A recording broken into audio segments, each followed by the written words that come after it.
एक समय की बात है।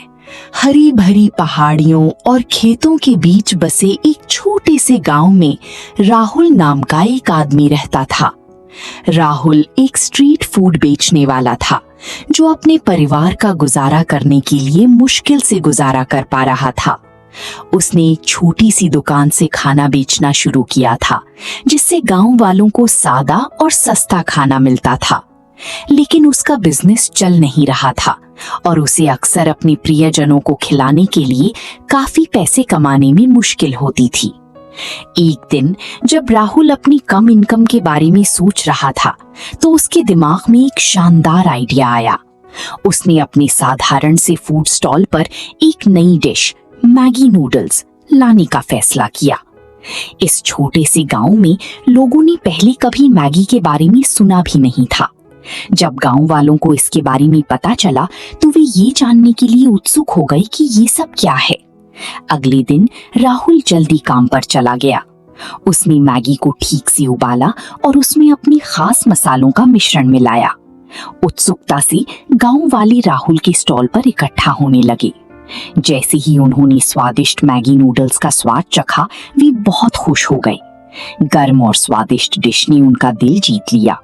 राहुल की कमाई बढ़ने लगी और उसका फूड स्टॉल पूरे गांव में चर्चा का विषय बन गया। अपनी शुरुआती सफलता से उत्साहित होकर राहुल की क्रिएटिविटी की कोई सीमा नहीं थी। अपनी बढ़ती पॉपुलैरिटी को देखते हुए उसने अपनी मेन्यू को और बढ़ाने का फैसला किया। उसने लोकल चीजों और अपनी सीक्रेट चटनी से बने बर्गर पेश किए। गांव वाले अपने गांव में ऐसी अनोखी चीज देखकर बहुत खुश हुए और ज्यादा से ज्यादा लोग राहुल के स्टॉल पर आने लगे। उसका बिजनेस बढ़ता रहा। लेकिन राहुल का इनोवेशन का जज्बा यही नहीं रुका। उसने अपनी दो सबसे पॉपुलर डिश मैगी और बर्गर को मिलाकर एक अनोखी डिश बनाई। उसने मैगी नूडल्स के स्वादिष्ट स्वाद से भरा एक बर्गर तैयार किया। गांव वाले इस आइडिया से हैरान रह गए। उन्होंने उत्सुकता से एक बाइट लिया और स्वादों के धमाके ने उन्हें हैरान कर दिया। जल्द ही मैगी बर्गर राहुल के फूड स्टॉल का मुख्य आकर्षण बन गया। राहुल की चालाकी की खबर आसपास के गांवों में जंगल की आग की तरह फैल गई। लोग दूर दूर से उसके बनाए हुए खाने का स्वाद लेने आने लगे। जो कभी एक साधारण स्ट्रीट फूड स्टॉल था, वो अब खाने की शौकीनों और एडवेंचर पसंद करने वालों दोनों को अपनी ओर खींचने वाला एक चहल पहल वाला सेंटर बन गया। अपनी बढ़ती सफलता के साथ राहुल की फाइनेंशियल हालत बेहतर हुई। अब वो आसानी से अपने परिवार का गुजारा कर सकता था, जिससे न सिर्फ खाने की टेबल पर काफी खाना था, बल्कि एक बेहतर भविष्य भी पक्का हो गया। जैसे जैसे राहुल अपनी अनोखी डिश बनाते रहे, वो अपनी जड़ों को कभी नहीं भूले।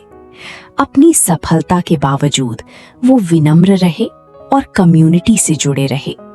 हर दिन के आखिर में वो अपनी कमाई का एक हिस्सा गरीब गांव वालों की मदद के लिए अलग रखते थे। उनका मानना था कि सफलता बांटनी चाहिए और उनकी दरियादिली के कामों ने सबके दिलों को छू लिया। बहुत साल पहले एक छोटे से गांव में गोविंद दास नाम का एक जमींदार रहता था। गोविंद दास बहुत डिसिप्लिन्ड था। रोज सुबह मुर्गे के बांग देते ही वो जल्दी उठ जाता था। फिर वो जाकर अपने नौकरों को जगाता और काम पर भेज देता। चंदा और सूरज नाम के दो नौकर दूसरी गांव से जमींदार के यहाँ काम करने आई थी, लेकिन वे दोनों बहुत आलसी थे और इतनी डिसिप्लिन्ड जमींदार के यहाँ काम करना, खासकर सुबह जल्दी काम पर जाना, उन्हें बहुत मुश्किल लगता था। अपना काम खत्म करने के बाद वे दोनों एक कुएं के पास जाकर सो जाते थे। एक दिन जब वे दोनों कुएं के पास बैठी थी, तो चंदा ने सूरज से कहा, अरे सूरज, रोज सुबह उठकर काम पर जाना सच में बहुत मुश्किल काम है ना? हाँ दोस्त चंदा, लेकिन हम सच में कुछ नहीं कर सकते हैं ना? हम चाहें भी तो क्या कर सकते हैं? जमींदार तो मुर्गे की बांग देते ही उठ जाता है। गोविंद दास चुपचाप और ध्यान से उनकी हर बात सुन रहा था। आखिरकार एक दिन उसने चंदा और सूरज दोनों को सबक सिखाने का फैसला किया। एक दिन जब चंदा और सूरज दोनों सो रही थी, तो कुएं के पास, अरे तुम दोनों अभी भी सो रही हो? और कब तक सोओगी? उठो और जल्दी से काम पर जाओ। सूरज ने नींद में आवाज सुनी और अचानक जाग गया। उसने बगल में देखा तो चंदा शांति से सो रही थी। सूरज को समझ नहीं आया कि आवाज कहां से आई, इसलिए उसने सोचा कि ये कोई बुरा सपना है और वापस सो गया। अगले दिन वे दोनों फिर उसी कुएं के पास सो रहे थे। इस बार चंदा ने कुएं से आवाज सुनी और अचानक जाग गई। उसने इधर उधर देखा तो सूरज आराम से सो रहा था।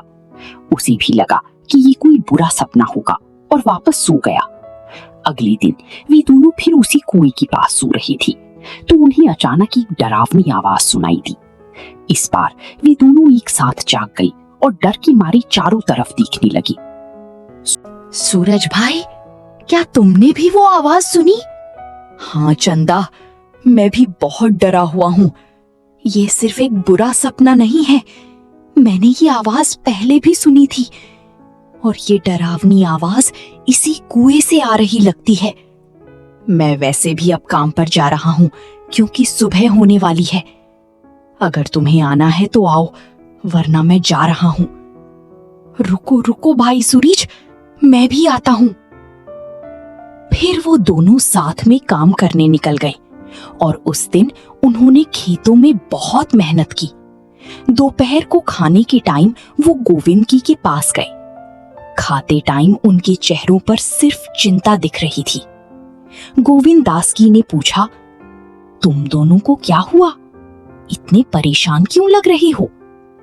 फिर चंदा और सूरज ने मिलकर पूरी बात गोविंद दासकी को बताई।